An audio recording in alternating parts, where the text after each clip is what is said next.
ಇನ್ನು ಕೇರಳದಲ್ಲಿ ಪ್ರತಿ ಬಾರಿ ಹೊಸ ಹೊಸ ಕಾಯಿಲೆಗಳು ಬರ್ತಾ ಇರ್ತವೆ. ಈ ಬಾರಿ ಮೆದುಳನ್ನ ತಿನ್ನುವಂತ ಅಮೀಬಾ ದೇವರನಾಡು ಈಗ ಈ ಒಂದು ಸಮಸ್ಯೆ ಎದುರಾಗ್ತಾ ಇದೆ. ನಿಫಾ ಇರಲಿ, ಜಿಕಾ ಇರಲಿ, ಕೋವಿಡ್ ಬಂದಾಗಲೂ ಕೂಡ ನಾವು ನೋಡಿದ್ವಿ ಕೇರಳದಲ್ಲಿ ಅತಿ ವೇಗವಾಗಿ ಈಗ ಮೆದುಳನ್ನ ತಿನ್ನುವಂತ ಅಮೀಬಾ ಸೋಂಕಿಗೆ ಕೇರಳದಲ್ಲಿ ನಿನ್ನೆಯಷ್ಟೇ ಒಂದು ಬಲಿಯಾಗಿದೆ. ಇನ್ನು ಸೋಂಕಿತರ ಸಂಖ್ಯೆ 4ಕ್ಕೆ ಏರಿಕೆ ಆಗಿರುವಂಥದ್ದು ಅಮೀಬಾ ಸೋಂಕಿಗೆ. ಕೇರಳದಲ್ಲಿ ನಿನ್ನೆಯಷ್ಟೇ ಒಂದು ಬಲಿ.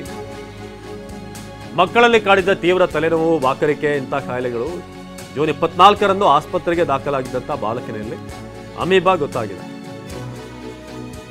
ಬಾಲಕನಿಗೆ ವಿದೇಶದಿಂದ ಆಮದಾದಂಥ ಔಷಧದಿಂದ ಚಿಕಿತ್ಸೆ ನೀಡಲಾಗ್ತಾ ಇದೆ. ಕಲುಷಿತ ನೀರಿನಿಂದ ದೇಹ ಹೊಕ್ಕಿ ಕಾಡುವಂಥ ಅಮೀಬಾ ಇದು. ಶುದ್ಧ ಕುಡಿಯುವ ನೀರು ಎಷ್ಟು ಮುಖ್ಯ ಅನ್ನೋದು ಮೂಗಿನ ಮೂಲಕ ದೇಹ ಸೇರಿ ನಂತರ ಈ ಅಪಾಯಕಾರಿ ಸೂಕ್ಷ್ಮಾಣು ಮನುಷ್ಯನ ಮೆದುಳಿನಲ್ಲಿ ಗಂಭೀರವಾಗಿ ಹಾನಿ ಉಂಟು ಮಾಡುತ್ತೆ.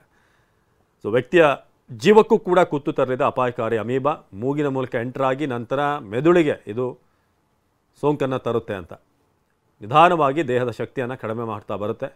ವ್ಯಕ್ತಿಯ ಜೀವಕ್ಕೂ ಕೂಡ ಇದು ಕುತ್ತು ತರುತ್ತೆ ಅನ್ನೋದು ಗೊತ್ತಾಗಿದೆ. ಕೇರಳದಲ್ಲಿ ಕಳೆದ 2 ತಿಂಗಳಲ್ಲಿ ಆಲ್ಮೋಸ್ಟ್ 3 ಮಕ್ಕಳು ತೀವ್ರ ತಲೆನೋವು, ವಾಕರಿಕೆ ಹಾಗೆಯೇ ವಾಮಿಟಿಂಗ್. ದೇವರನಾಡಿನಲ್ಲಿ ಈಗ ಮತ್ತೊಂದು ಹೊಸ ಸಮಸ್ಯೆ. ವೈರಸ್ಗಳು ಬೇರೆ ಬೇರೆ ಕೇಸ್ಗಳನ್ನು ನಾವು ನೋಡಿದ್ವಿ ಏನಾಗಿತ್ತು ಕೇರಳದಲ್ಲಿ ಅಂತ. ಈಗ ಅಮೀಬಾಗಳು ಕೂಡ ಈಗ ಮೆದುಳಿಗೆ ತೊಂದರೆ ಕೊಡೋಕ್ಕೆ ಶುರು ಮಾಡಿವೆ.